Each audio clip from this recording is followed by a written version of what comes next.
नमस्कार दोस्तों, stock market studies में फिर से एक बार आपको बहुत बहुत स्वागत है। तो आज मैं फिर से आपके सामने कुछ इंपॉर्टेंट कंपनी का अपडेट लेके आया हूँ और आज का वीडियो बहुत इंटरेस्टिंग होने वाला है क्योंकि इस वीडियो के अंदर आपको जितने सारे कंपनीज के बारे में चर्चा करूंगा वो सारे कंपनीज के अपडेट आपको जरूर देखना चाहिए क्योंकि कुछ इंपॉर्टेंट पॉइंट में कंपनी के साथ जो डिटेल्स डेटा है वो मैं आपके साथ शेयर करूंगा क्योंकि न्यूज के माध्यम से सारे डेटा पब्लिश किया गया है, वो आपको देखना बहुत जरूरी है क्योंकि उससे आपको कंपनी के बारे में जानकारी और भी ज्यादा मिलेगा। तो चलो अभी एक एक करके देख लेते हैं कौन सा कंपनी है इस वीडियो के अंदर।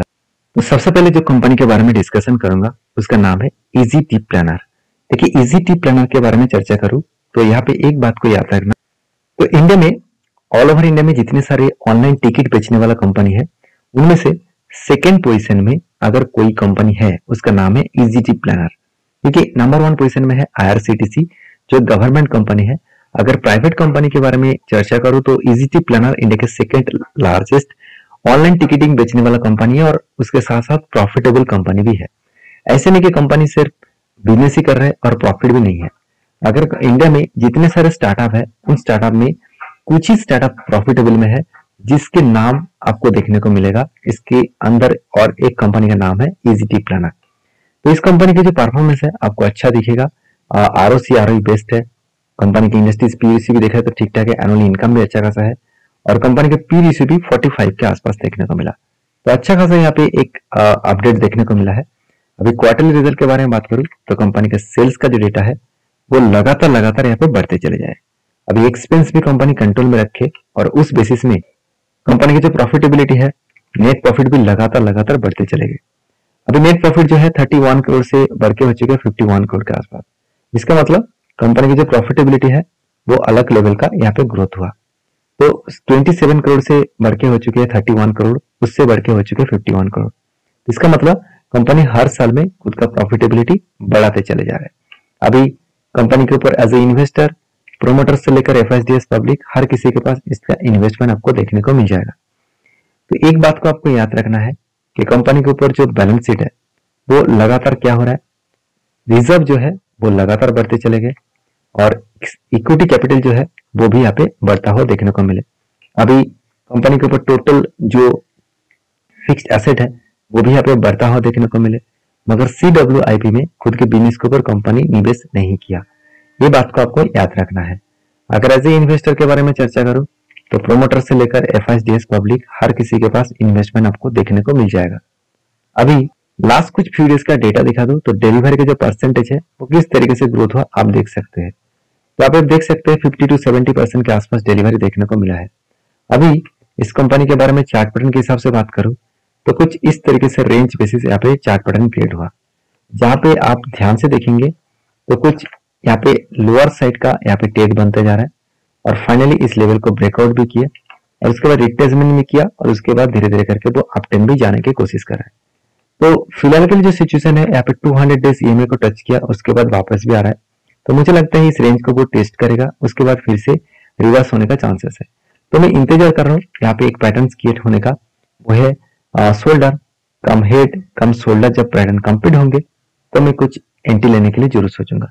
फिलहाल के लिए मैं कोई भी इस तरीके से सिचुएशन में एंट्री लेने के लिए तैयार नहीं हूँ क्योंकि अभी भी कंपनी का जो चार्ट पैटर्न है वो इसी तरीके से देखने को मिला कि अभी भी प्रेशराइज है कंपनी के ऊपर। अभी वो क्लियरिटी नहीं मिल चुकी है कि कंपनी आगे चल के एक बड़ा मोमेंटम देखने को मिलेगा। हाँ, वॉल्यूम थोड़ा करके आप में हो रहा है और नीचे साइड में एक स्ट्रांगली सपोर्ट भी है। मुझे लगता है यहाँ पे अगर कुछ टाइम बिताए और ऊपर साइड में अगर जा नहीं पाए तो फिर से वो करेक्शन होकर इस लो लेवल तक आने का चांसेस है। बाकी आपके क्या राय है इस कंपनी के ऊपर जरूर कमेंट्स करके बताना। नेक्स्ट जो कंपनी उसका नाम है अशोक लेलैंड। देखिए अशोक लेलैंड के बारे में बात करूं तो 51,000 करोड़ के आसपास मार्केट कैप है। ROC ROE भी दोनों ही बेस्ट देखने को मिला। अभी एनुअली इनकम भी दिखाए तो 1300 करोड़ के आसपास एनुअली इनकम भी देखने को मिला। अभी क्वार्टरली रिजल्ट के बारे में बात करूं तो कंपनी का सेल्स का ग्रोथ लगातार बढ़ते चले गए, 9,600 करोड़ से बढ़ के हो चुके 11,400 करोड़। तो इसका मतलब अलग लेवल का यहाँ पे प्रॉफिटेबिलिटी ग्रोथ हुआ और उसी बेसिस में कंपनी के एक्सपेंस भी यहाँ पे मेंटेन किए और उसी बेसिस में कंपनी का नेट प्रॉफिट 186 करोड़ से बढ़ के हो चुके 569 करोड़ के आसपास। इसका मतलब प्रॉफिट भी अच्छा खासा यहाँ पे ग्रोथ हुआ। अभी एज ए इन्वेस्टर प्रोमोटर से लेकर एफएसडीएस पब्लिक, हर किसी के पास यहाँ पे इन्वेस्टमेंट आपको देखने को मिल जाएगा। चाहे वो प्रोमोटर हो, चाहे वो एफएस हो, चाहे वो डीएस हो, चाहे वो पब्लिक हो, हर किसी के पास इन्वेस्टमेंट है, क्योंकि हर कोई चाहते हैं इस कंपनी के ऊपर कंटिन्यू बने रहने के लिए, क्योंकि वो जानते हैं कि इस कंपनी आगे चल के एक अच्छा खासा धमाका कर सकते हैं। नेक्स्ट जो कंपनी है जिसके बारे में बात करने से पहले मैं यही कहूंगा कि अशोक लीलैंड के ऊपर जो मैं यहाँ पे चर्चा कर रहा हूँ, उसके ऊपर आपको एक चीज ध्यान रखना है कि कंपनी एक ऑटो सेक्टर के ऊपर है। ऑटो सेक्टर का जो ग्रोथ है हमेशा वोलेटिलिटी के ऊपर होते हैं। आज इंडिया बुल रन में है, इंडिया इकोनॉमी सही में ग्रोथ कर रहा है, उस टाइम में इसका भी ग्रोथ होने का चांसेस है। उसी टाइम में अगर इकोनॉमिकली क्राइसिस देखने को मिले तो इसके ऊपर भी बिग करेक्शन देखने को मिलेगा। 2018 के बाद जब इकोनॉमिकली क्राइसिस देखने को मिला तो ऑटो सेक्टर के ऊपर सबसे भारी भरकम गिरावट हुआ था। उसके बाद कोविड के बाद देखिए ऑटो सेक्टर फिर से रिकवर भी हो चुके हैं। अभी मेरे कहने का मतलब यह है कि अशोक लीलैंड के ऊपर आपको क्या डिसीजन होना चाहिए। देखिए अशोक लीलैंड के एक प्लस पॉइंट है, वो हमेशा बस और ट्रक्स इस तरीके से प्रोडक्ट के ऊपर वो ज्यादा से ज्यादा ध्यान देते हैं।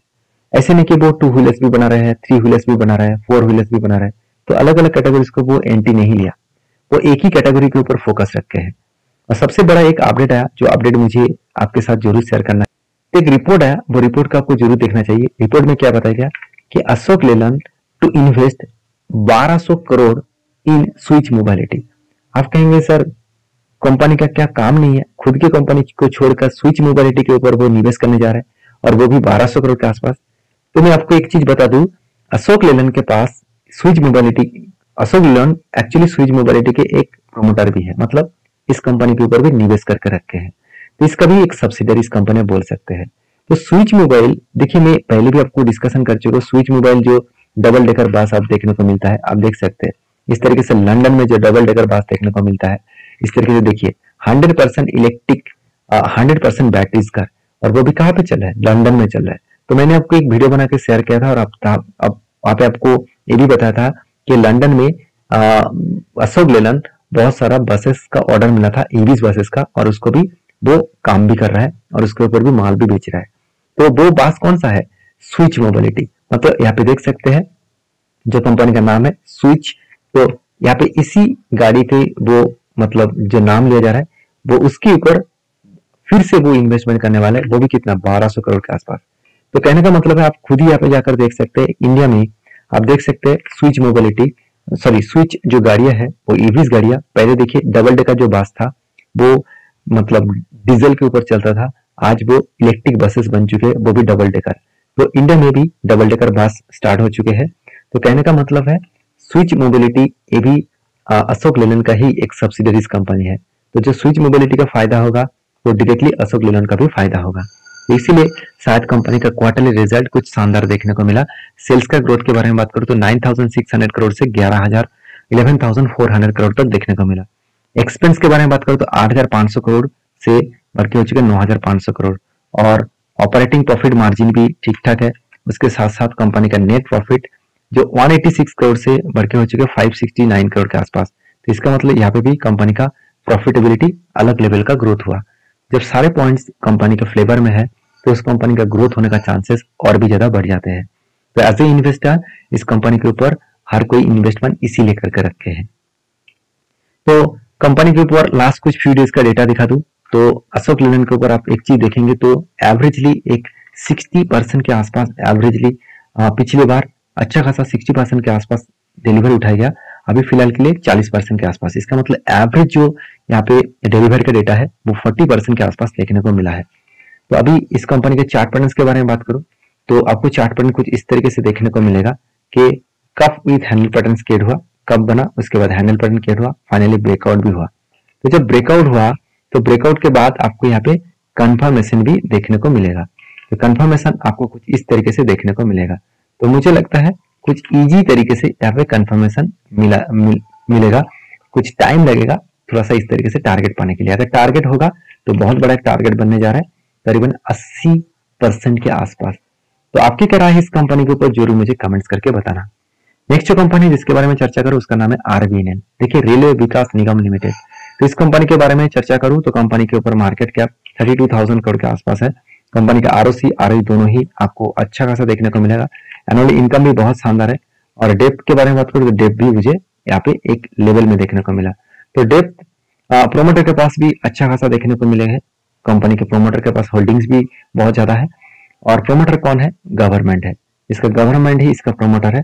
और प्रॉफिट एंड लॉस के बारे में बात करूं तो कंपनी का जो क्वार्टर रिजल्ट है वो सेल्स के बारे में बात करूं तो सेल्स भी यहाँ पे देखिए एक लेवल के हिसाब से कंपनी का सेल्स ग्रोथ हुआ और एक्सपेंस भी कंपनी मेंटेन करके रखे।